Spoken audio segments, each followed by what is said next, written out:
To avoid paying for tickets, she had her brother hide under the food cart, then quickly got under a shelf in the carriage herself, blocking her body tightly with the suitcase. She never expected this move would leave her brother disabled for life. Soon, the food cart was pushed by the attendant to a mysterious carriage. There, the boy saw a terrifying scene. A female high school student being assaulted by several scumbags wearing crow masks, then brutally killed. The boy was so scared he didn't dare breathe, very afraid these scumbags would discover him too. Fortunately, after committing the crime, they hurriedly left the carriage. After getting off the train, the boy used his exceptional memory to draw out the entire crime process in detail. But just as he and his sister were taking this evidence to report to the police, the boy suddenly saw one of the criminals also walk out of the station.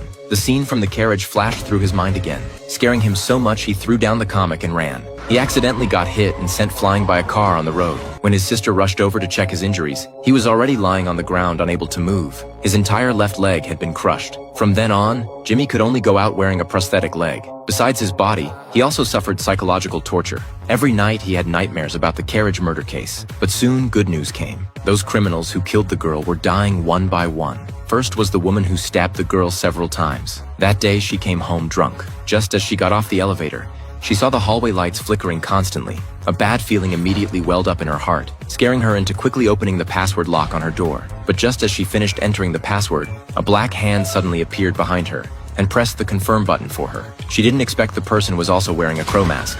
When police arrived, the woman had already been stabbed multiple times and died from blood loss. And at the scene, they also found Jimmy's lost comic book. Following the clues in the comic, police found the second scumbag who had hurt the girl. But this comic alone couldn't serve as evidence to arrest him. Instead, it reminded him to be careful lately. But the man didn't listen at all. When he was about to get in his car, he noticed a crow on the car roof, not knowing this was Death's arrival. After shooing away the crow, he hurriedly got in the car. But before he could drive away, a huge billboard suddenly fell down and crushed him into pulp. Meanwhile, the masked person also threw down hundreds of pages of the comic from an upstairs window. When the police chased up, the person had long escaped, leaving only the iron cable that fixed the billboard and a crow mask. At this time, the third criminal actually came to the police station on his own, but not to turn himself in.